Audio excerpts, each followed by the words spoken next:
नमस्कार साथियों, most welcome to all of you. हम लोग आधुनिक इतिहास में भारतीय राष्ट्रीय आंदोलन पढ़ रहे हैं। भारतीय राष्ट्रीय आंदोलन में हम लोग पिछली क्लास में देखे रॉलेट एक्ट के विरुद्ध क्या प्रक्रियाएं हुई, जलियांवाला बाग नरसंहार जैसी घटना घटित हुई। इसके आगे अब हम लोग देखेंगे कि खिलाफत आंदोलन क्या है। खिलाफत आंदोलन, ये खिलाफत आंदोलन 1919 में स्टार्ट होता है और पैगंबर मोहम्मद साहब के दिवंगत होने के बाद, उनके उर्स के बाद 4 खलीफा आए, अबू बकर, उस्मान, अनवर अली। तो खलीफाओं का जो प्रशासन चलता था उसे खिलाफत कहा जाता था। होता ही है कि जब प्रथम विश्व युद्ध की समाप्ति के कगार पे है या प्रथम विश्व युद्ध के दौरान कहें, एक संधि होती है, सेवर्स की संधि। सेवर्स की संधि के नियमों के तहत जो शर्तें थी उसमें ये लगा, भारतीय मुसलमानों को लगा, एक आशंका हुई कि कहीं तुर्की साम्राज्य का विभाजन न हो जाए। एक तो तुर्की साम्राज्य का विभाजन, तुर्की उस समय कुस्तुनतुनिया साम्राज्य हुआ करता था। दूसरा, खिलाफत की समाप्ति की आशंका, यानी अर्थात खलीफा के पद की समाप्ति की आशंका मुसलमानों के अंदर भय उत्पन्न कर दी। हुआ क्या, लिहाजा मौलाना शौकत अली और मोहम्मद अली, जिसे अली बंधु भी कहते हैं, इनके नेतृत्व में खिलाफत आंदोलन शुरू होता है। अच्छा, इस खिलाफत आंदोलन में कुछ बातें तथ्य में हम नोट करेंगे, लेकिन समझते हैं क्या है इसमें। अब जब गांधी जी ने देखा कि अब मुसलमान अंग्रेज़ों से खफा हैं, अब उन्होंने कहा कि इससे बढ़िया हिंदू मुस्लिम एकता का अवसर मिल ही नहीं पाएगा, पिछले अगले 100 वर्षों में भी नहीं ऐसा अवसर मिलेगा। आओ अब हिंदू मुसलमान सभी लोग मिल करके एक होते हैं और असहयोग आंदोलन छेड़ते हैं। तो यूँ कहें कि रॉलेट एक्ट के विरुद्ध जो बातें हुई थी, जलियांवाला बाग नरसंहार हुआ, अब गांधी जी ने मौका देखा, कहा कि अभी समय है कि मुसलमानों को आपस में जोड़ा जाए, हिंदू मुसलमान एक होकर खिलाफत आंदोलन को असहयोग आंदोलन से जोड़ दिया जाए। तो पहले घटना खिलाफत आंदोलन की घटती है, फिर इसके बाद असहयोग आंदोलन होता है। तो गांधी जी ने अखिल भारतीय खिलाफत समिति के सामने असहयोग आंदोलन का प्रस्ताव लिया कि भाग लेने के लिए आप भी भाग लीजिए, और ये ध्वनिमत से पारित हो गया। अर्थात ऑल इंडिया यानी अखिल भारतीय खिलाफत कमेटी ने असहयोग आंदोलन में हिस्सा लेने के लिए तैयारी बना ली। अब जून 1920 में इलाहाबाद की जो अखिल भारतीय खिलाफत समिति की बैठक में गांधी जी को खिलाफत समिति का नेता मान लिया गया खिलाफत आंदोलन का। हालांकि उस समय 2 लोग विरोध किए, एक तो मोहम्मद अली जिन्ना और दूसरा मदन मोहन मालवीय ने गांधी जी की भूमिका और कांग्रेस की भूमिका दोनों का विरोध किया कि आप खिलाफत में क्यों जा रहे हैं। इसके कुछ नेता थे, जैसे एक नेता थे हकीम अजमल खां। अंग्रेज़ों ने 1918 में इन्हें हाजी उल मुल्क की उपाधि दी थी, इन्होंने उपाधि लौटा दी। तो ये पृष्ठभूमि बनती है जिससे कि आगे असहयोग आंदोलन चलता है। ज़रा एक नज़र डालते हैं बोर्ड पर, तथ्य को मैंने पहले नोट किया समय बचाने के लिए। तो ज़रा देखें, खिलाफत आंदोलन, खिलाफत अब जो एक विरोध का पर्याय बन गया है। खिलाफत खलीफा शब्द से बना था, खलीफाओं के प्रशासन को खिलाफत कहा जाता था। तो जो खलीफा होता था, इस्लाम जगत का धर्मगुरु हुआ करता था। मुसलमान खलीफाओं को बहुत पवित्र मानते थे। तो प्रथम विश्व युद्ध के दौरान सेवर्स की संधि, मैं साइड हट के बता रहा हूँ ताकि आपकी निगाहें पड़ती रहें। सेवर्स की संधि के अनुसार ये था कि कुस्तुनतुनिया साम्राज्य, जो आज तो तुर्की हो गया, पहले तुर्की था, तुर्की के विभाजन की आशंका एक कारण था। दूसरा कारण था खलीफा के पद की समाप्ति की आशंका। मुसलमानों को लगा कि अब तो खलीफा के पद की समाप्ति होगी। तो जो पैगंबर मोहम्मद साहब के बाद 4 खलीफा आए, अबू बकर, उस्मान, अनवर अली। अब खिलाफत साम्राज्य के पतन के कारण अब मुसलमान रुष्ट हो गए और उसमें जो प्रमुख नेता रहे मौलाना मोहम्मद अली, शौकत अली, इन दोनों को अली बंधु के नाम से जाना जाता है। जब कभी प्रश्न आए कि अली बंधु किन्हें कहा जाता है, तो भारतीय राष्ट्रीय आंदोलन में अली बंधु इन्हीं दोनों को कहा गया, मौलाना मोहम्मद अली और शौकत अली को। तीसरे हकीम अजमल खां, जिन्होंने हाजिक उल मुल्क की उपाधि लौटा दी थी। हाजिक उल मुल्क, हाजिक उल मुल्क, और ये उपाधि इन्हें अंग्रेजों ने दिया था 1918 में और इन्होंने 1919 में इस उपाधि को लौटा दिया। आप मेरी बात सुन रहे हैं तो नोट कर लीजिएगा। और चौथे थे सर सैयद अहमद खां, पांचवें मजरुल हक। ये लोग तो खिलाफत आंदोलन शुरू किए। होता ही है कि अखिल भारतीय खिलाफत समिति सितंबर 1919 में मोहम्मद अली और शौकत अली के द्वारा गठित की जाती है और बाद में ये नेता जुड़ते गए। 17 अक्टूबर 1919 को अखिल भारतीय खिलाफत दिवस मनाया गया। ये सवाल पूछा जाता है, इसको थोड़ा सा आप नोट करेंगे। 17 अक्टूबर की तिथि है, 17 अक्टूबर 1919 को अखिल भारतीय खिलाफत दिवस मनाया गया। पूरे भारत में खिलाफत दिवस मनाया गया 17 अक्टूबर 1919 को।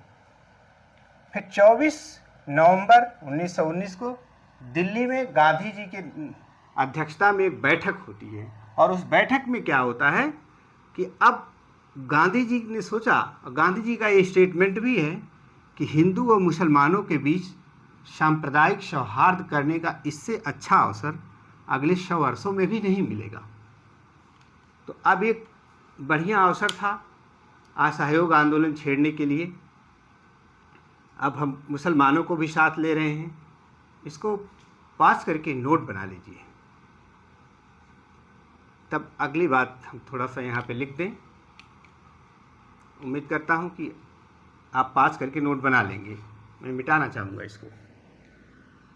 सवाल ये भी पूछा जाता है कि जैसे कह दिया कि रॉलेट एक्ट, जलियांवाला बाग, खिलाफत आंदोलन और असहयोग आंदोलन, चौरी चौरा कांड, इस तमाम घटनाओं को दे देगा, कहेगा इनका एक कालानुक्रम बैठाइए। खास करके ये बड़ी परीक्षाओं जैसे लोक सेवा आयोग द्वारा पूछे जाने वाले सवाल में रहता है। बाकी एक दिवसीय परीक्षाओं में फैक्ट के तौर पे पूछा जाता है कि निम्नलिखित घटनाओं में से सबसे पहले कौन घटित हुई। तीन सब बातों को आप ध्यान से रखेंगे और इस तिथि को याद रखेंगे। 17 अक्टूबर को अखिल भारतीय खिलाफत दिवस मनाया गया। तो हम मिटा रहे हैं इसको। मिटा करके कुछ बातें नोट कर लिया जाए।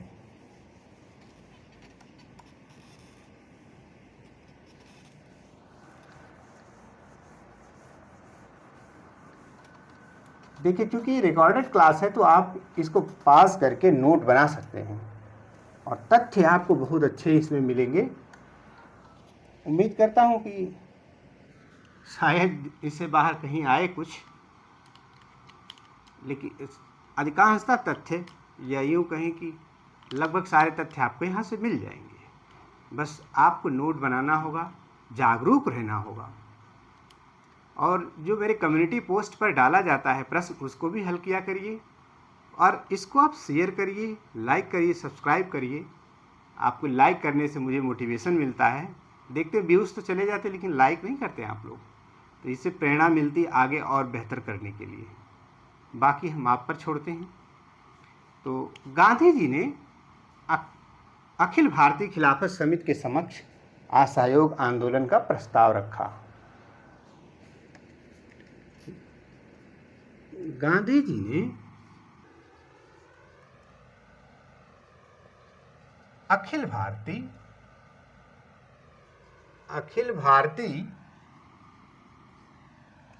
खिलाफत समिति, अखिल भारतीय खिलाफत समिति के समक्ष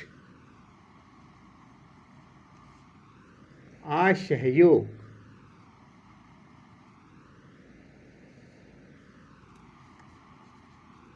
आंदोलन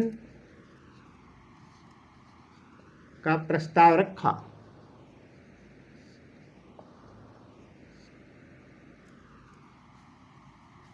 जिसे स्वीकार कर लिया गया, जिसे मुसलमानों ने स्वीकार कर लिया। अब यहीं से पृष्ठभूमि बनती है असहयोग आंदोलन की। फिर एक घटना और घटित होती है। जून 1920 में इलाहाबाद की अखिल भारतीय खिलाफत समिति की बैठक होती है और इसमें गांधी जी को खिलाफत आंदोलन का नेता मान लिया जाता है। तो अगली घटना जून 1920, ध्यान देना अभी बात 1920 लिखा जा रहा है। जून 1920 में इलाहाबाद की जून 1920 इलाहाबाद की अखिल भारतीय मतलब ऑल इंडिया, अखिल भारतीय खिलाफत समिति की बैठक में गांधी जी को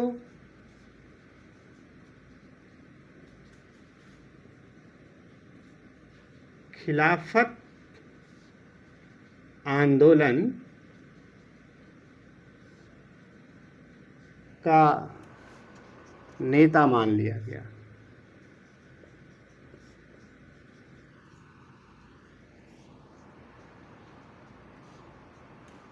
अब गांधी जी को इसका नेता मान लिया जाता है। हालांकि यहाँ पे दो लोगों ने विरोध किया। एक थे, ये बात नोट करना कि विरोध किसने किया।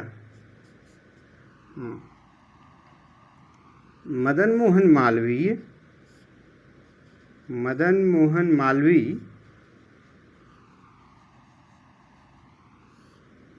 तथा मोहम्मद अली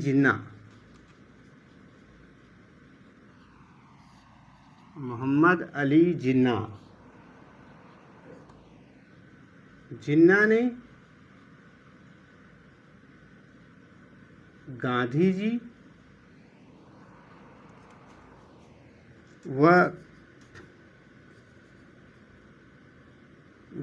व कांग्रेस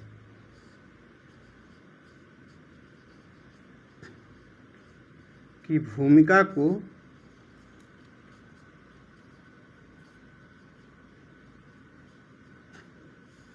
खिलाफत आंदोलन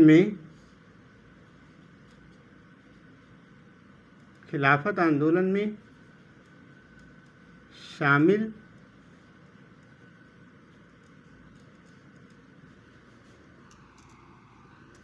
करने में असहमति जताई।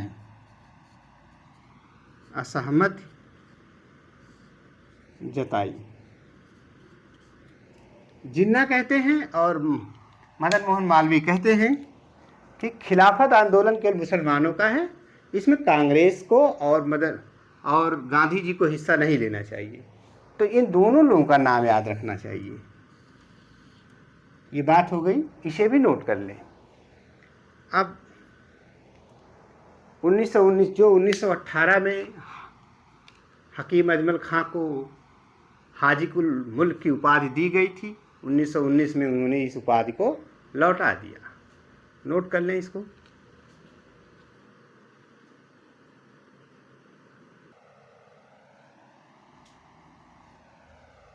इसे आप पास करके नोट बना लेंगे और अगली बात पर चर्चा कर दें। अब ये होता है कि अब मुसलमान भी तैयार हो जाते हैं असहयोग आंदोलन में जुड़ने के लिए। तो अब 1 अगस्त 1920 को असहयोग आंदोलन प्रारंभ होता है। गांधी जी ने, लेकिन दुर्भाग्यवश इसी दिन बाल गंगाधर तिलक की मृत्यु हो जाती है। 1 अगस्त को तिलक का निधन हो गया और असहयोग आंदोलन 1920 से लेकर 22 तक चला। गांधी जी ने कैसर-ए-हिंद की उपाधि लौटा दी। फिर अब कांग्रेस का एक विशेष अधिवेशन होता है, एक तो नियमित अधिवेशन चलता है, एक विशेष अधिवेशन। तो सितंबर 1920 में कलकत्ता में कांग्रेस का विशेष अधिवेशन होता है, जिसकी अध्यक्षता लाला लाजपत राय करते हैं। लाला लाजपत राय जब अध्यक्ष थे कांग्रेस कलकत्ता विशेष अधिवेशन में, तो उस कांग्रेस के विशेष अधिवेशन में चित्तरंजन दास और जिन्ना ने विरोध किया, लिहाजा ये प्रस्ताव पारित नहीं हो पाया। अर्थात असहयोग आंदोलन पर मुहर नहीं लग पाई। फिर नागपुर में कांग्रेस का नियमित अधिवेशन होता है 1920 में दिसंबर में, और उसमें ये प्रस्ताव पारित हो जाता है। जो CR दास अर्थात चित्तरंजन दास कलकत्ता अधिवेशन में इस प्रस्ताव का विरोध कर रहे थे, अब इस अधिवेशन में अर्थात नागपुर अधिवेशन में असहयोग आंदोलन के प्रस्ताव को स्वयं प्रस्तुत कर रहे हैं। पारित हो जाता है। तो जब ये असहयोग आंदोलन का प्रस्ताव नागपुर अधिवेशन में पारित हो जाता है, तो एनी बेसेंट, शंकर नायर और मोहम्मद अली जिन्ना ने कांग्रेस को छोड़ दिया। इन बातों को थोड़ा हम नोट कर लेते हैं। ये सब आप नोट कर लिए होंगे, नहीं नोट करें तो मैं हट गया, स्क्रीनशॉट ले लीजिए। चलिए,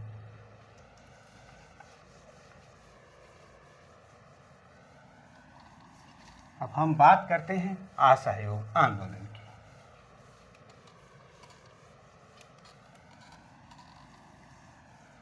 घटनाओं का एक सीक्वेंस से आप चलेंगे तो याद हो जाएंगे सारे तथ्य। असहयोग आंदोलन,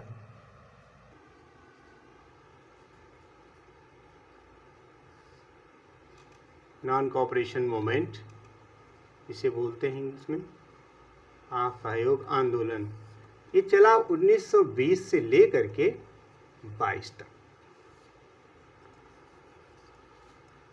अब देखिए, अगर कोई पूछे कि कब शुरू हुआ, तो 1 अगस्त 1920 को शुरू तो हो गया, और नेतृत्व कर रहे थे इसका गांधी जी। नेतृत्व गांधी जी।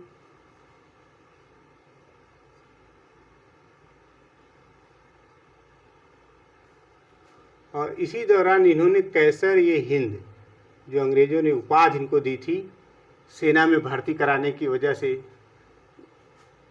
उस उपाधि को लौटा दिया इन्होंने। कैसर-ए-हिंद की उपाधि लौटा दी गांधी जी ने। अब देखें, अब कांग्रेस का विशेष अधिवेशन कलकत्ता में होता है। कलकत्ता में कांग्रेस का विशेष अधिवेशन, कांग्रेस का विशेष अधिवेशन।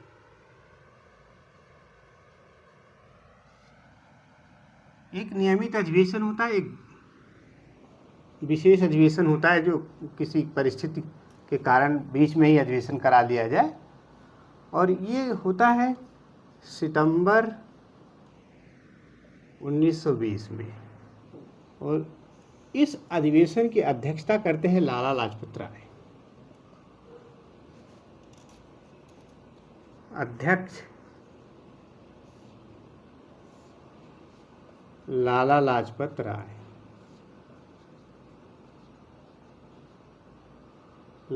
राय।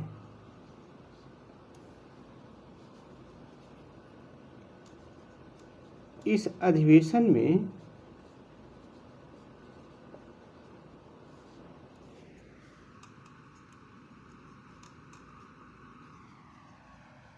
असहयोग आंदोलन का प्रस्ताव पारित नहीं हो सका, नहीं हो सका। क्यों? चितरंजन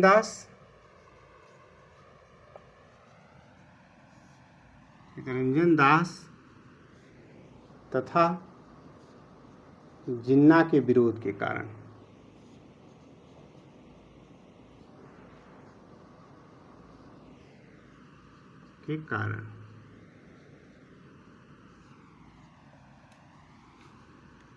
फिर जब इस अधिवेशन में पारित नहीं हो पाया तो अगला अधिवेशन होता है नागपुर अधिवेशन। नागपुर अधिवेशन, कांग्रेस का नागपुर अधिवेशन।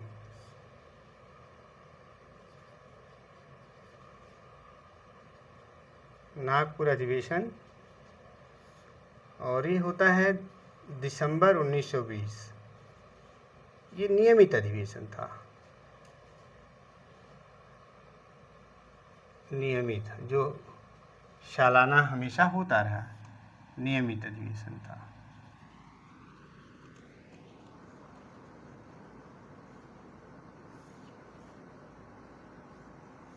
नियमित अधिवेशन तो नागपुर का नियम, और इसकी अध्यक्षता कर रहे थे बी राघवाचारी।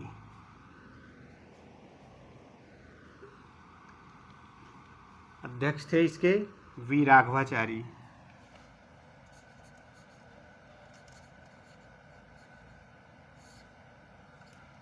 विशेष अधिवेशन की अध्यक्षता किया था लाला लाजपत राय ने, और इस अधिवेशन में अध्यक्षता कर रहे हैं वी राघवाचारी।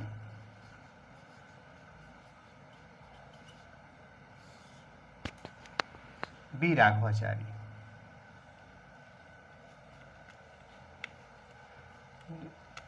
इसमें प्रस्ताव पारित हो गया।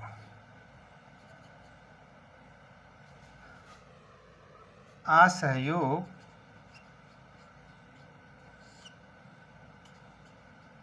आंदोलन प्रस्ताव CR दास ने प्रस्तुत किया, द्वारा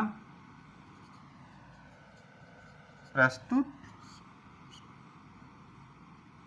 किया गया। देखिए, जो चितरंजन दास कलकत्ता अधिवेशन में विरोध कर रहे थे, वही नागपुर अधिवेशन में इस प्रस्ताव को समर्थन दे रहे हैं। अर्थात ये खुद स्वयं प्रस्तुत कर रहे हैं, और प्रस्ताव पारित हो गया। कौन सा प्रस्ताव? असहयोग आंदोलन पर कांग्रेस की मुहर लग गई, प्रस्ताव पारित। और इसमें कुछ बात नोट करनी है, ऊपर से इसे वॉच करके नोट बना लीजिए, हम ऊपर से मिटा रहे हैं।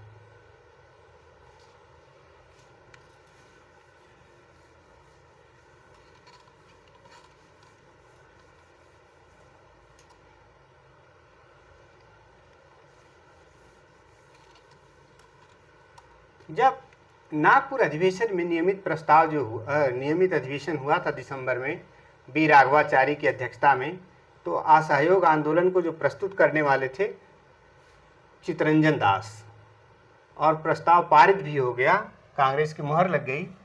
और इसी अधिवेशन में 3 व्यक्तियों ने, एक तो एनी बेसेंट,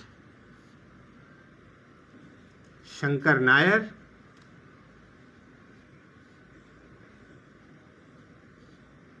तथा जिन्ना ने कांग्रेस छोड़ दिया, ने कांग्रेस छोड़ दी। इंपॉर्टेंट पॉइंट है, जिन्ना कब जुड़े थे और कब छोड़ दिए, ये बात याद रखना। एनी बेसेंट ने भी छोड़ दिया, शंकर नायर ने और जिन्ना ने नागपुर अधिवेशन में जब असहयोग, क्योंकि जिन्ना पहले भी विरोध कर रहे थे असहयोग आंदोलन का, और हुआ ये कि जब नागपुर अधिवेशन हुआ तो इन्होंने इस प्रस्ताव को ठुकराते हुए अर्थात असहमत हो गई 3 व्यक्ति यानी बेसेंट, शंकर नायर और मोहम्मद अली जिन्ना ने कांग्रेस छोड़ दी। इस बात को नोट कर लेंगे आप।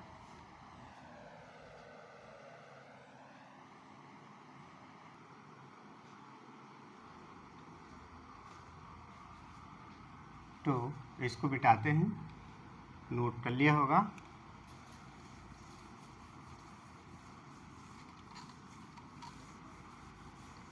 समय की बाध्यता की वजह से आप लोगों को पास करने के लिए कहते हैं।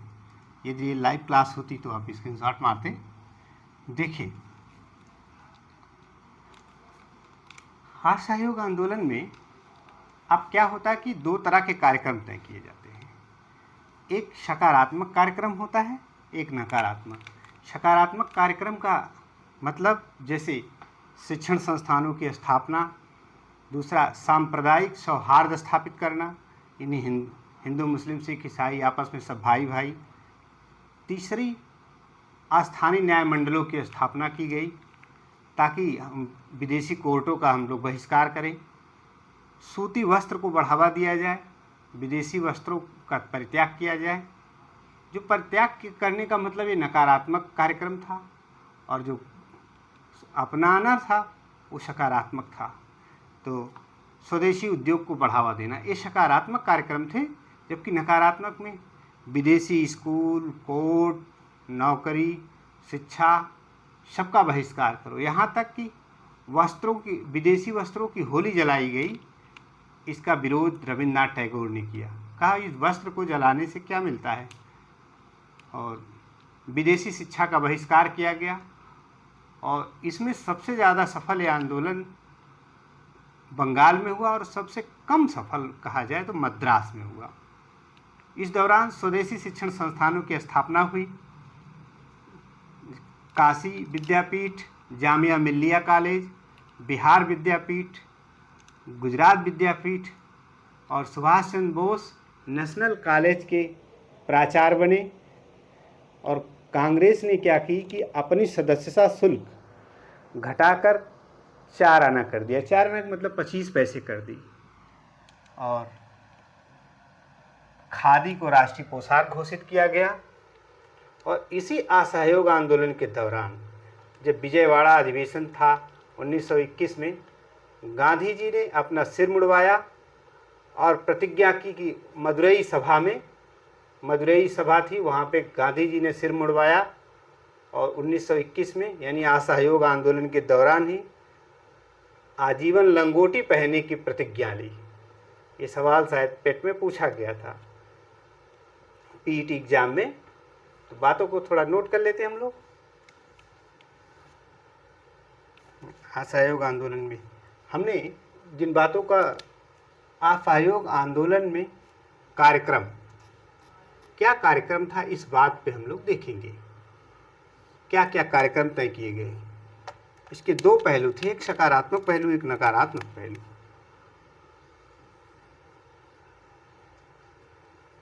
जो सकारात्मक कार्यक्रम था उसको देखेंगे, और दूसरा यहाँ पे जो था नकारात्मक कार्यक्रम।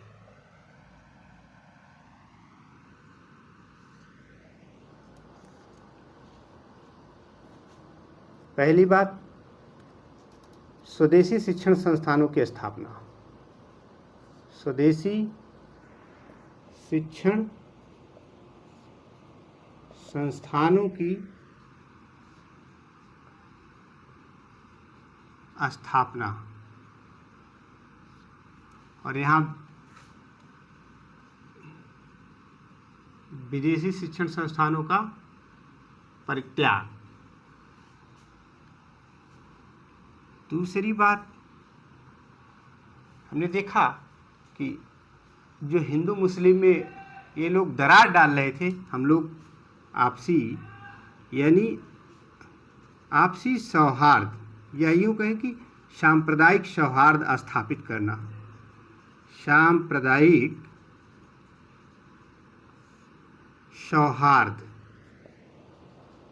सौहार्द स्थापित करना।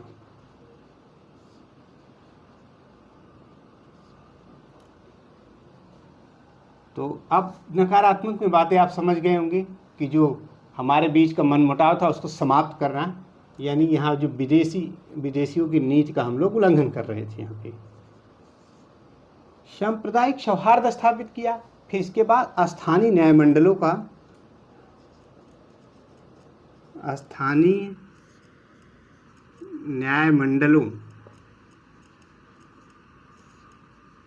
की स्थापना करना, और यहाँ पर जो कोर्ट है, विदेशी कोर्ट अंग्रेजों की, उसका बहिष्कार, कि हम अपने फैसले स्थानीय न्यायमंडलों के माध्यम से सुलझाएंगे। हम विदेशी कोर्ट, स्कूल, हर चीज़ का बहिष्कार करेंगे। चौथी बात, सूती वस्त्र अपनाना।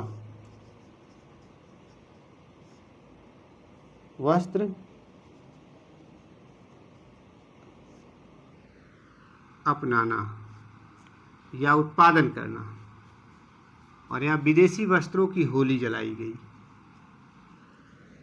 विदेशी वस्त्रों की होली जलाई गई, और इसका विरोध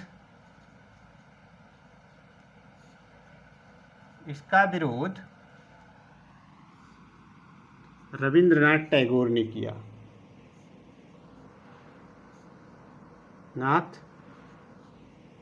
ने किया। कहा वस्त्र जलाने से क्या फ़ायदा, ये आपका नुकसान होगा। आपने जो खरीद लिया है, जो चीज़ें पा गए, उसमें आपका व्यय होता है। इनका अपना तर्क था, लेकिन विदेशी वस्त्रों की होली जलाई गई। और स्थानीय उद्योग, यानी स्वदेशी उद्योग स्थापित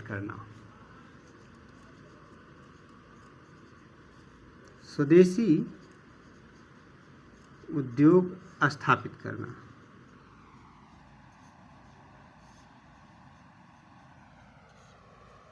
और यहाँ स्कूल, कोर्ट, सबका बहिष्कार करना। नौकरी का भी बहिष्कार करना। जो सरकारी नौकरी कर रहे, सरकारी नौकरी छोड़ दिए। वकीलों ने वकालत करनी छोड़ दी। विदेशी शिक्षण संस्थानों में विद्यार्थी पढ़ना छोड़ दिए। कहने का मतलब, हम ऐसा कोई कार्य नहीं करेंगे जिसे इस सरकार का सहयोग हो। इसी को कहते हैं असहयोग आंदोलन। तो इसको नोट कर लें।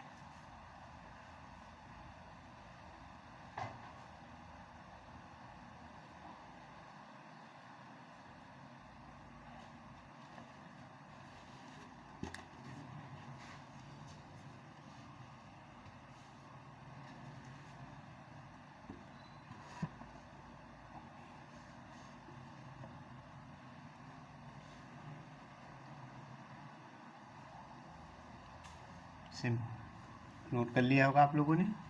ये थे कार्यक्रम।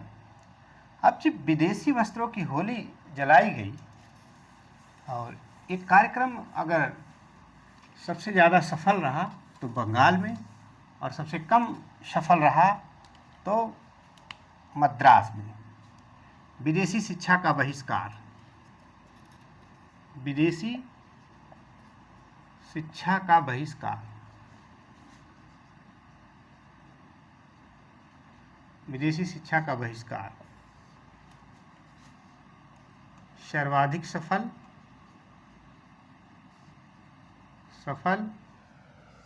कहाँ था? बंगाल में। सबसे कम सफल मद्रास में।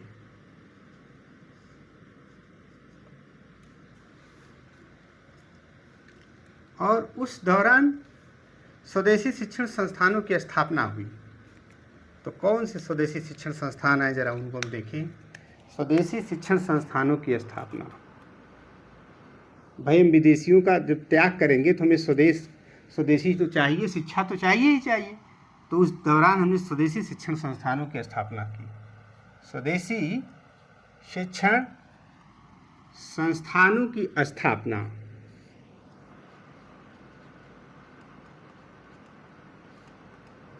कौन कौन से स्वदेशी शिक्षण संस्थान उस समय स्थापित हुए, जरा देखें।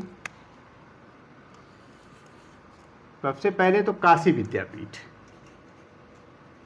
आज भी काशी विद्यापीठ है। काशी विद्यापीठ। दूसरा दिल्ली में जामिया मिल्लिया कॉलेज, आज जामिया मिल्लिया विश्वविद्यालय है। जामिया मिल्लिया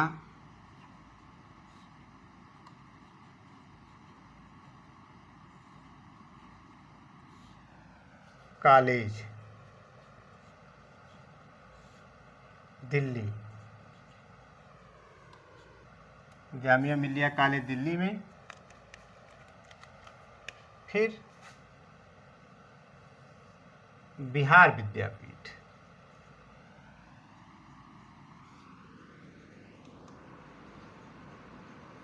बिहार विद्यापीठ की स्थापना हुई। गुजरात विद्यापीठ,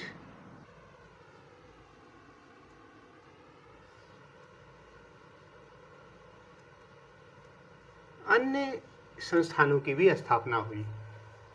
तो इस तरह से हमने देखा कि विदेशी स्कूलों को हमने त्याग दिया जो अंग्रेजों के द्वारा बनाए गए थे।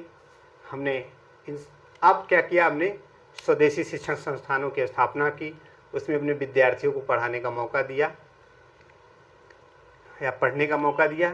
सुभाष चंद्र बोस नेशनल कॉलेज के प्राचार्य बने, जो नेशनल कॉलेज पहले ही बन चुका था। सुभाष चंद्र बोस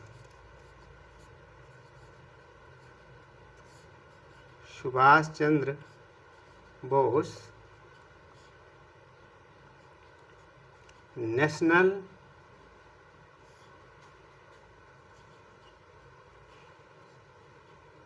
कॉलेज के प्राचार्य बने।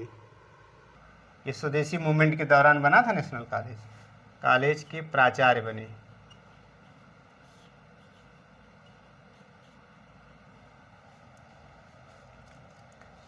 खादी को राष्ट्रीय पोशाक घोषित किया गया। राष्ट्रीय पोशाक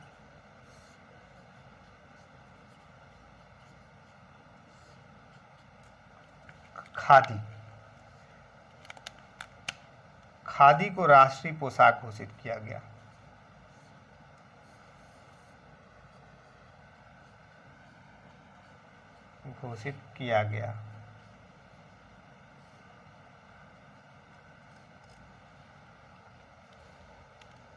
गया, पाँच करके नोट बना लें।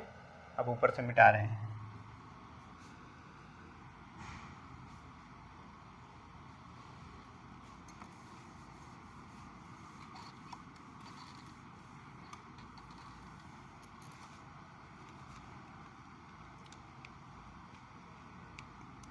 गांधी जी इस आंदोलन के दौरान मदुरई सभा में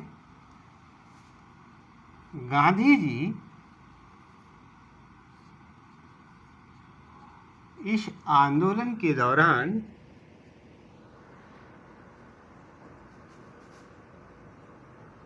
दौरान 1921 में मदुरई सभा में, यह स्थान मदुरई सभा याद रखें।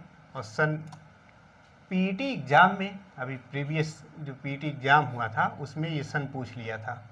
मदुरई सभा में सिर मुड़वाया तथा लंगोटी पहनने की प्रतिज्ञा ली। लंगोटी पहनने की प्रतिज्ञा ली।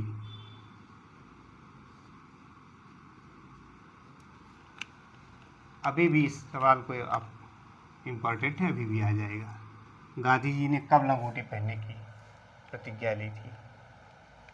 और इसके बाद क्या होता है कि 1921 में विजयवाड़ा अधिवेशन होता है। इस अधिवेशन में 1 करोड़ तिलक फंड को एकत्रित करने की घोषणा की गई। नीचे इसको मिटाएं अब। विजयवाड़ा अधिवेशन 1921।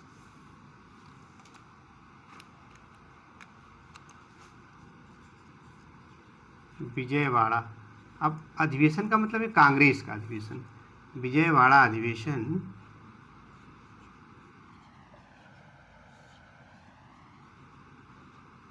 1921। विजयवाड़ा अधिवेशन 1921 में 1 करोड़ तिलक फंड, 1 करोड़ रुपए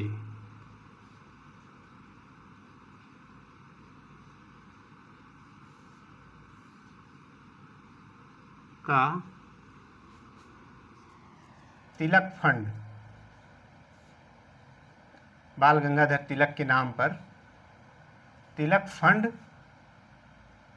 बनाने या एकत्र करने की योजना बनी। अब इस तिलक फंड के एकत्रित करने की योजना बनी,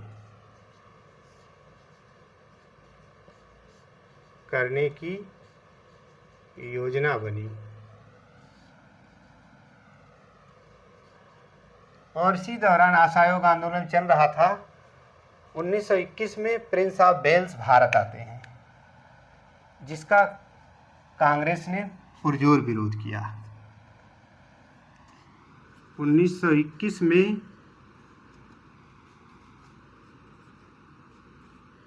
प्रिंस ऑफ वेल्स का राजकुमार आए थे भारत। प्रिंस ऑफ वेल्स के भारत आगमन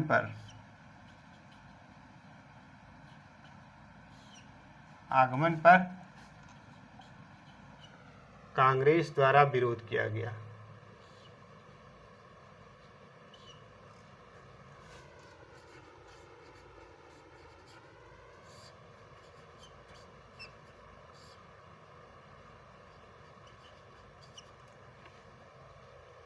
तो इसको नोट कर लें।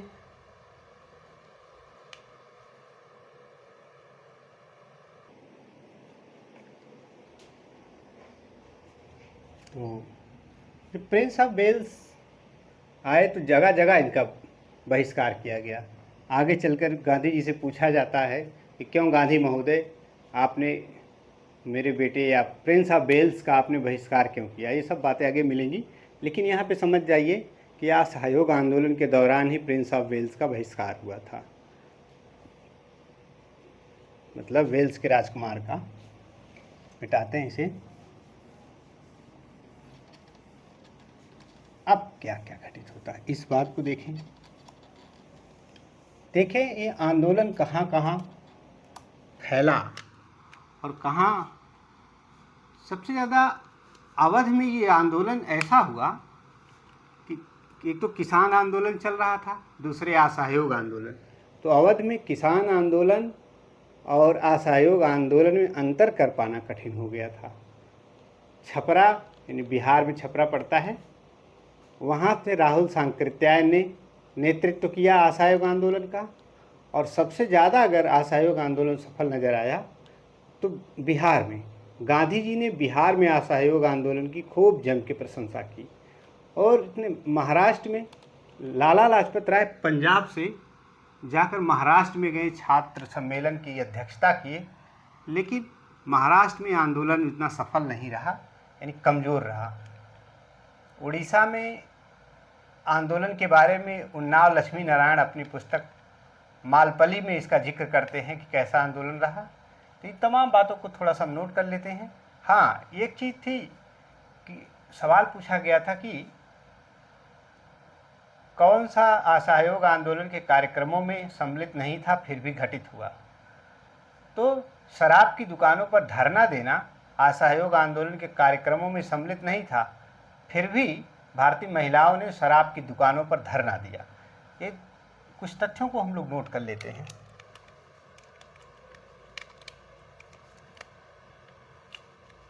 क्षेत्र,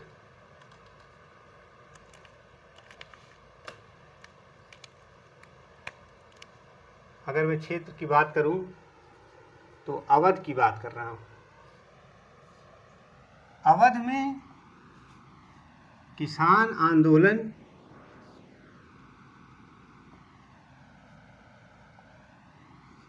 तथा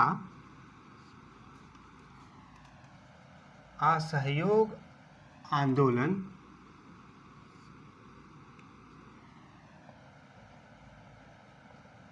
में अंतर कर पाना कठिन हो गया। अंतर कर पाना कठिन हो गया। तब दोनों चीज़ें एक साथ होने लगी, बड़ी भयानक तरीके से हुई। ये अवध की बात है। और छपरा, छपरा ये बिहार में पड़ता है, सिवान जिला में। छपरा में पंडित राहुल सांकृत्यायन, राहुल सांकृत्यायन ने नेतृत्व किया असहयोग आंदोलन का। और बिहार के आंदोलन की गांधी जी ने प्रशंसा की। सबसे ज़्यादा गांधी जी को यही यही सबसे सफल हुआ, प्रशंसा की।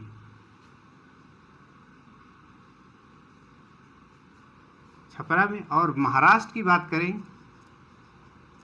तो महाराष्ट्र में आंदोलन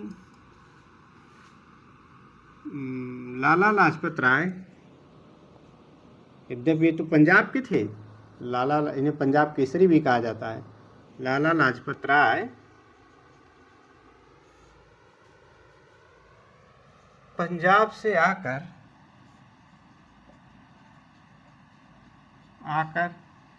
महाराष्ट्र में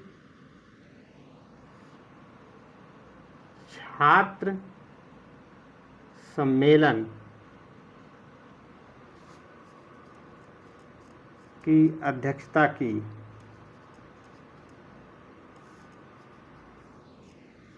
परंतु यहाँ पर आंदोलन कमजोर रहा।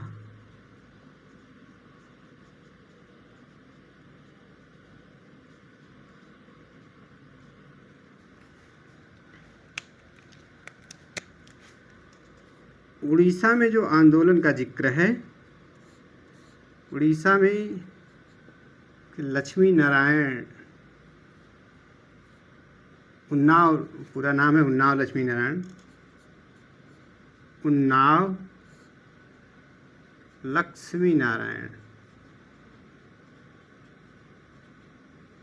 ने अपनी पुस्तक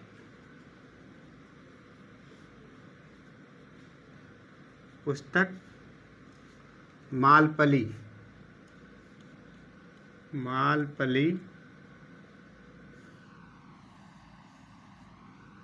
में जिक्र किया।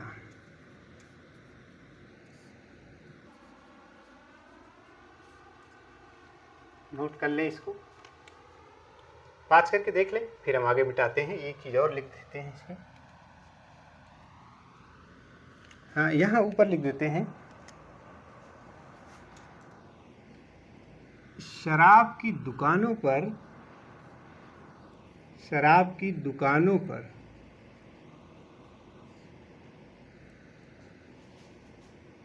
धरना देना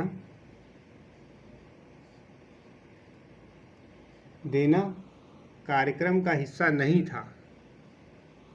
कार्यक्रम का हिस्सा नहीं था। फिर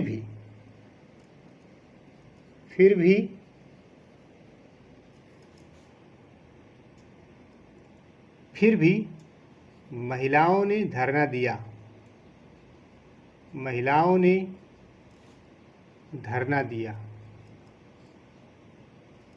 यानी शराब की दुकानों पर धरना देना असहयोग आंदोलन के कार्यक्रमों का हिस्सा नहीं था, फिर भी महिलाओं ने ऐसा किया।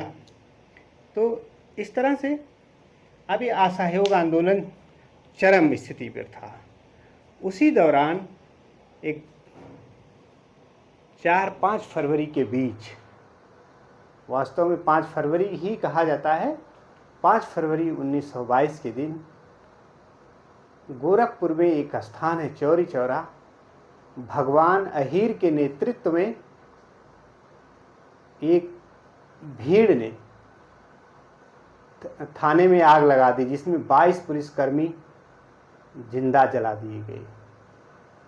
और जिसके एवज में जब गांधी जी को ये लगा कि मेरा ये तो आंदोलन अहिंसात्मक था, आप लोगों ने हिंसा किया, उस 12 फरवरी को गांधी जी ने असहयोग आंदोलन को वापस ले लिया।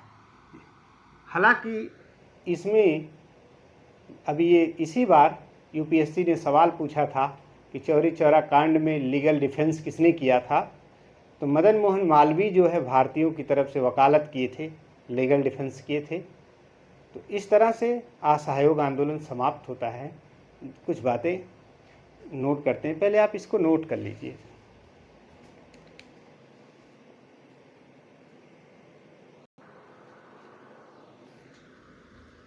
तो इसको मिटाते हैं।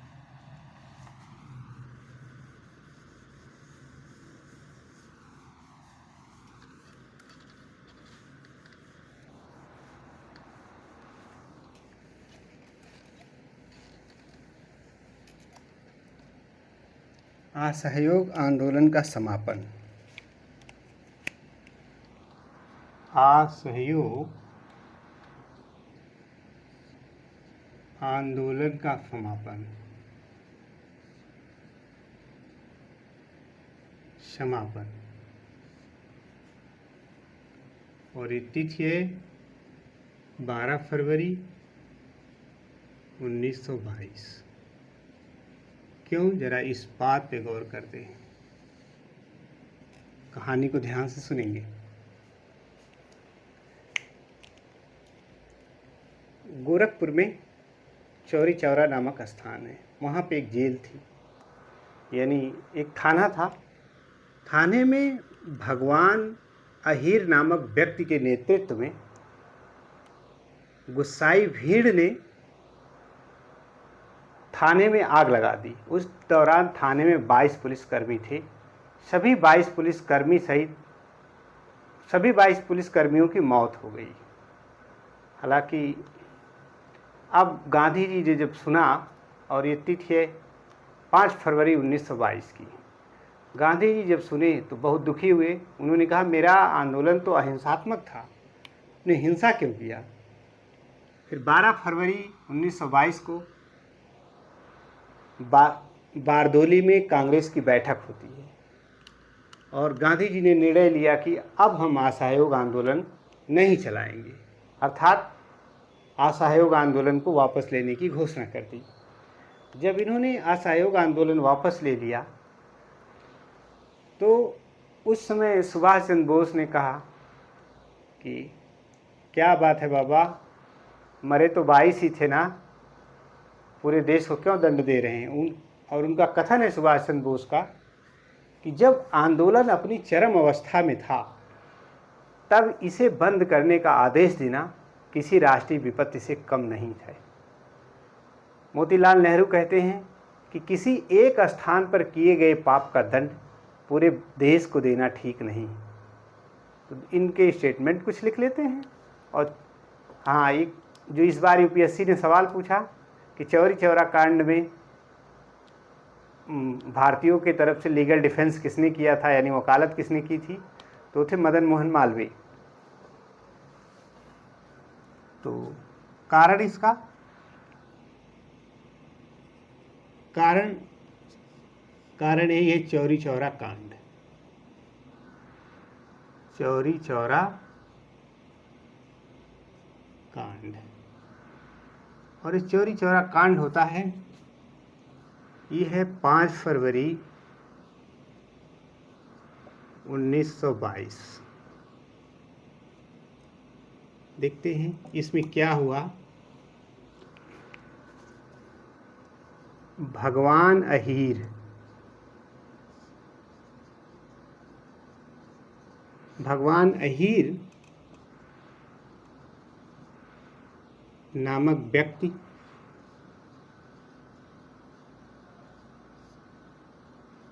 के नेतृत्व में एक भीड़ ने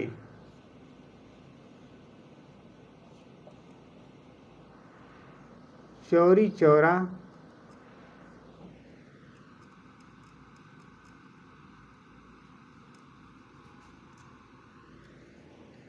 थाने को सभी 22 पुलिसकर्मियों सहित सभी 22 पुलिस कर्मियों सहित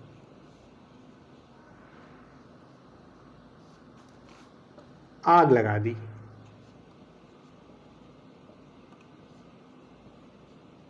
जिसमें सभी पुलिसकर्मी मारे गए।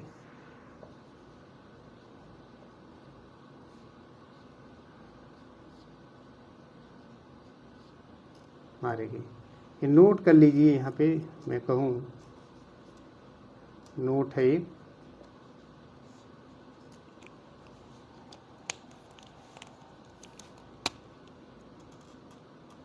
इस केस में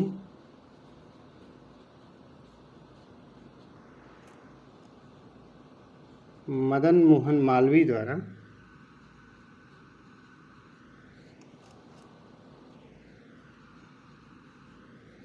द्वारा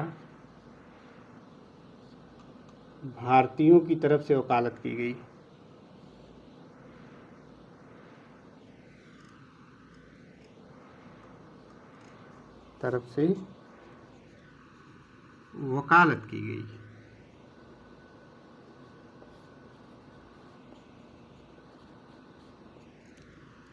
अब गांधी जी जब ये बात सुने, जब ये आंदोलन चरम पर था, तो गांधी जी ने बारदोली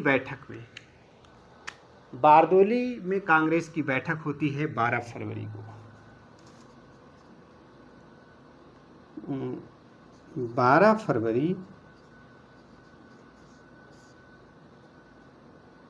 1922, तिथि याद रखनी होगी, को कांग्रेस की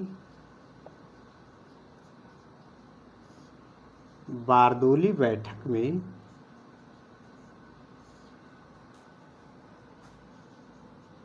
गुजरात में पड़ता है बारदोली बैठक में असहयोग आंदोलन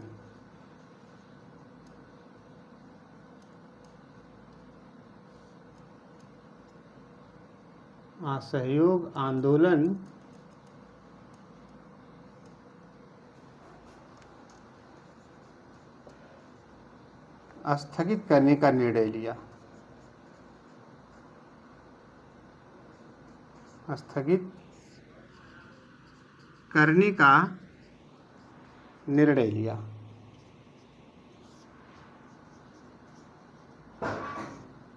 ये बात याद रखनी होगी यहाँ पे कि एक तो बारदोली बैठक याद रखनी होगी कांग्रेस की, और ये तिथि जो है 12 फरवरी। और इस बार आईएएस प्रीलिम्स में ये सवाल पूछा गया था, इस बात को भी ध्यान में रखेंगे। जब बड़े एग्जाम में कोई प्रश्न बच जाता है तो छोटे मोटे एक दिवसीय परीक्षाओं में सवाल रिपीट होते हैं। तो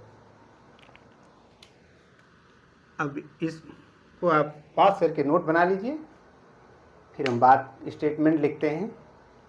जब ये आंदोलन चरम पर था तो सुभाष चंद्र बोस क्या कहते हैं।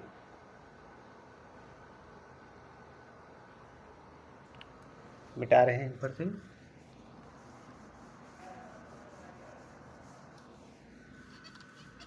टिप्पणियां पूछी जाती हैं।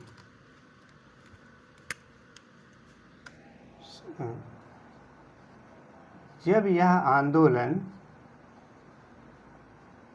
कौन सा, असहयोग आंदोलन, आंदोलन अपनी चरम अवस्था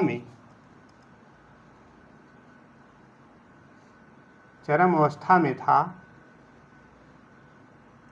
तब इसे बंद करने का आदेश देना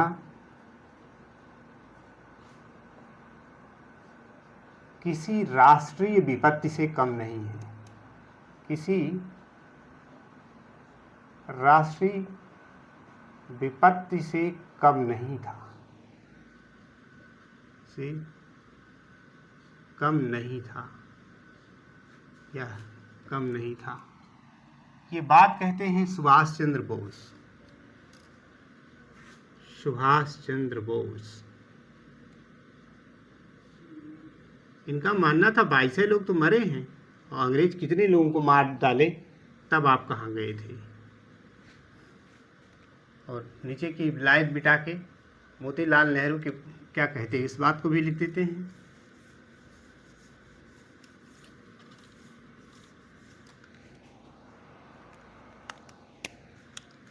किसी एक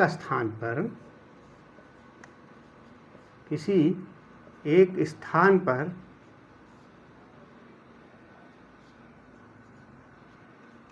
किए गए पाप का दंड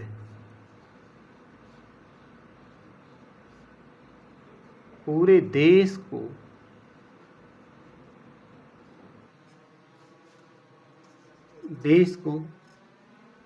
देना ठीक नहीं है।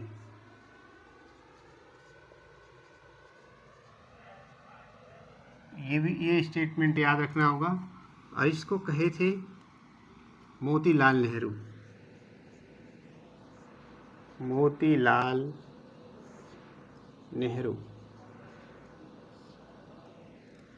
नोट कर लीजिए इस बात को, ये दोनों वाक्य याद रहनी चाहिए।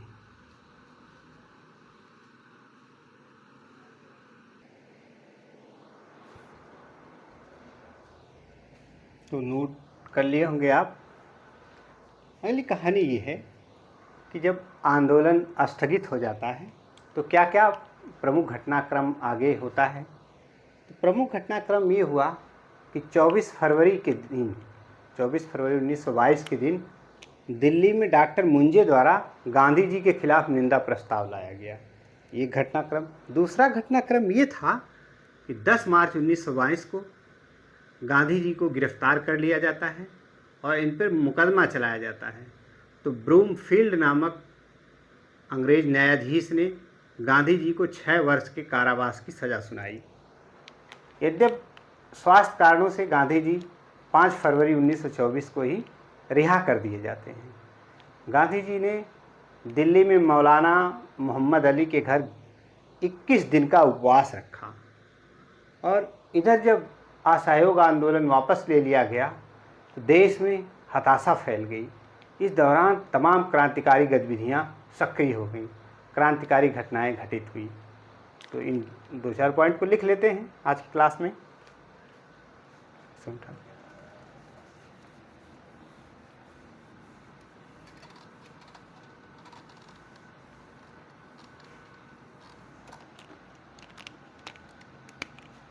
असहयोग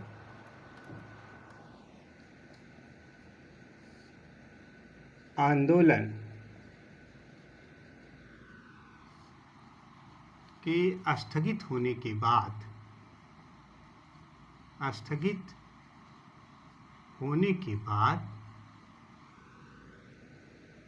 घटनाक्रम क्या क्या घटनाएं घटी। घटनाक्रम देखिए, जब असहयोग आंदोलन 12 फरवरी को स्थगित कर दिया जाता है, पहली बात कि दिल्ली में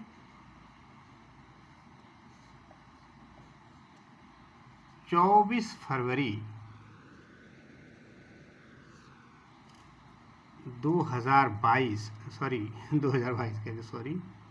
1922 को डॉक्टर मुंजे द्वारा ये याद रखना होगा, मुंजे द्वारा गांधी जी के विरुद्ध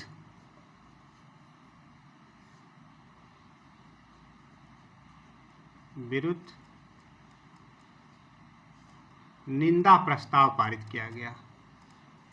निंदा प्रस्ताव लाया गया। एक बात कि इन्होंने वापस क्यों ले लिया, इनके खिलाफ निंदा प्रस्ताव लाया गया। दूसरी बात होती है कि 10 मार्च के दिन 10 मार्च 1922 को गांधी जी गिरफ्तार कर लिए जाते हैं। वो गांधी जी गिरफ्तार हुए।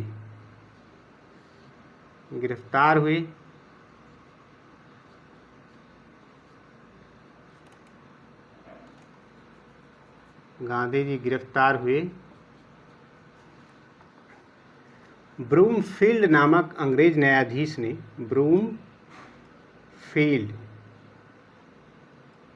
ब्रूमफील्ड नामक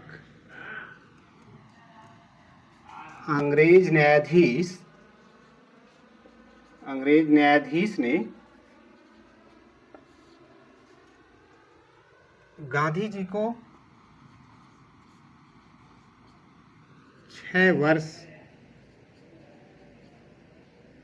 वर्ष की कारावास की सजा सुनाई। इस सजा सुनाई 6 वर्ष कारावास की सजा सुनाई। परंतु स्वास्थ्य कारणों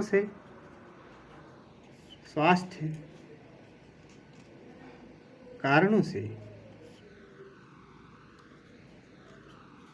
5 फरवरी 1924 को ही गांधी जी जेल से रिहा हुए। गांधी जी रिहा हो गए।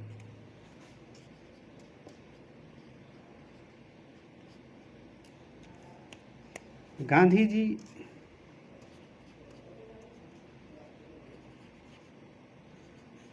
दिल्ली में मौलाना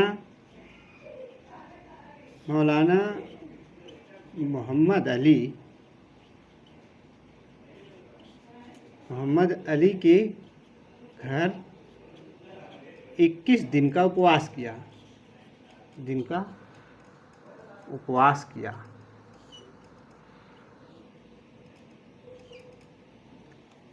और आज देश में हताशा फैल गई तथा क्रांतिकारी गतिविधियां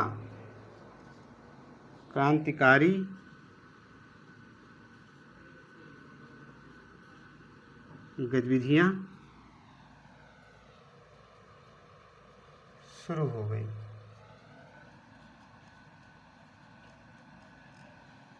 या बढ़ गई। तो आज के लिए इतना ही। आपका समय शुभ हो। अब फिर से हम लोग मिलेंगे अगली क्लास में। उम्मीद करता हूँ कि आज के बताए हुए तथ्य से डेफिनेटली आपको आने वाली परीक्षा में एक आध प्रश्न जरूर मिलेंगे। नमस्कार।